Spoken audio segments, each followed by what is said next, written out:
I'm pretty sure I babysat at a haunted house. It was at the end of a street near a church.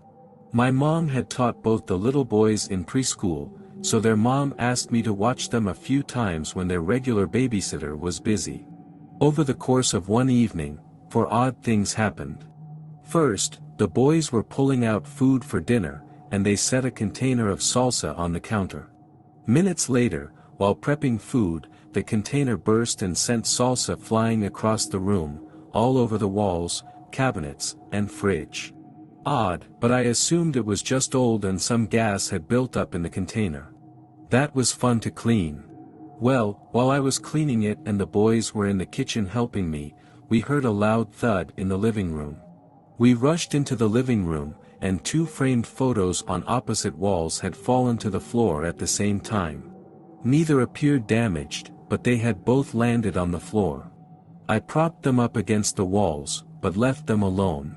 Weird. Later, we were all upstairs as the boys bathed.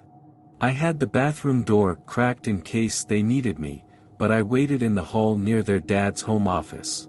As I waited, I heard a weird dinging sound. I looked, and his computer was turning on and making all sorts of racket. Sure, there are explanations for that, but after the other events, it kind of weirded me out. I finally got the boys to bed and went downstairs to watch TV for the remaining time until their parents got home. As I was sitting in the living room, I heard footsteps upstairs. Assuming the boys had gotten up, I tiptoed upstairs to check. Their bedroom door was closed. I peeked inside, and they were both asleep in their beds. I went back downstairs, and within minutes, I heard the creaking again. The boys never called to me, and there wasn't any noise besides that. I let it be and nervously sat in a corner texting my boyfriend until I could go home. There was a young girl who was in need of a job was able to find work as a babysitter for a couple who lived in a large, isolated, old house. They were going out to see a movie that night and left the teenage babysitter in charge of their 3 young children. The babysitter put the children to bed when it got late and then went downstairs to watch some television. She was just getting comfortable when she heard the phone ringing. When she answered it, all she heard was heavy breathing followed by a man's voice asking, "Have you checked on the children?" Freaked out, she hung up the phone, trying to convince herself that it was just someone playing a practical joke on her. She went back to watching television, but about 15 minutes later, the phone rang again. She picked up the receiver and heard hysterical laughter from the other end of the line. Then the same voice asked, "Why haven't you checked on the children?" The babysitter slammed down the phone. The poor girl was frightened out of her wits and immediately called the police. The operator at the police station told the babysitter that if the man called again, she should try to keep him talking. That would give the police time to trace the call. A few minutes later, the phone rang a 3rd time, and when the babysitter answered it, she heard the heavy breathing again. The voice on the line said, "You should really check on the children." The babysitter listened to him laughing hysterically for a long time. She hung up the phone again and almost immediately, it rang again. This time it was the operator from the police station who yelled, "Get out of the house right now. The calls are coming from the upstairs phone." The babysitter dropped the phone in shock and suddenly she heard heavy footsteps walking down the stairs. Without pausing for a second, she ran out of the house as fast as her legs would carry her. Just as she closed the front door behind her, a man's hand slammed against the glass. She screamed and ran out into the street just as a police car was pulling up outside. The police searched the house and found the 2 children upstairs, hiding in a closet, crying uncontrollably. In the parents' bedroom, they found a bloody axe lying on the floor next to the upstairs phone. The back window was wide open and the curtains were blowing in the breeze. There was no sign of the madman who had made the phone calls. He had escaped into the night when the police arrived and managed to interrupt his horrible plan to kill the 2 children and the poor babysitter. I had parents fake a break-in to see how I'd react. For context, I was no older than 15 and had been watching their kids since I was 12. The kids were monsters, but that's besides the point. They lived down the road from me, and the kids were 6 and 8 at the time.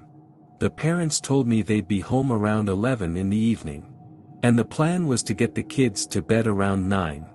As it was getting close to their bedtime, the kids and I were in the living room watching TV. It was completely dark outside. We had most of the lights off, and the kids were starting to doze. Then, I heard what sounded like a thud coming from the front of the house where the door was. I heard a little more shuffling, and I started to panic.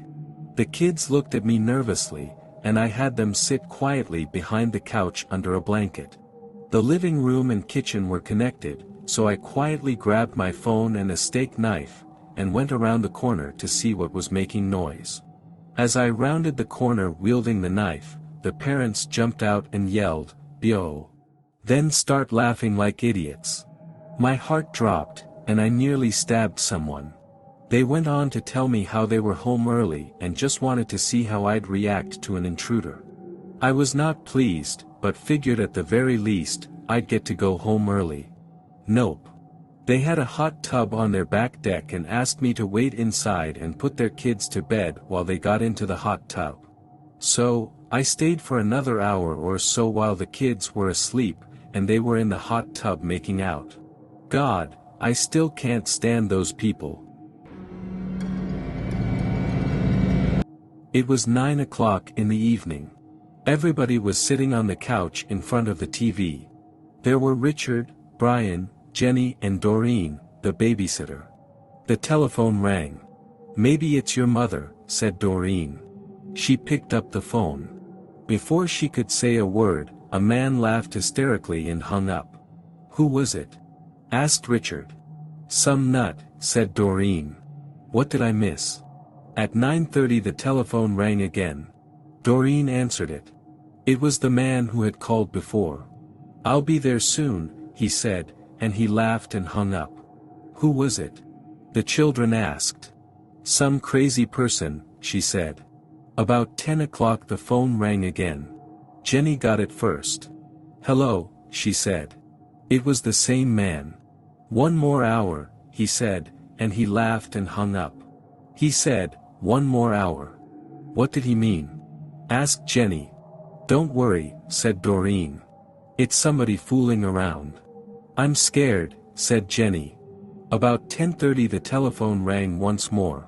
When Doreen picked it up, the man said, "Pretty soon now," and he laughed. "Why are you doing this?" Doreen screamed, and he hung up. "Was it that guy again?" asked Brian. "Yes," said Doreen. "I'm going to call the operator and complain." The operator told her to call back if it happened again, and she would try to trace the call. At 11 o'clock the telephone rang again.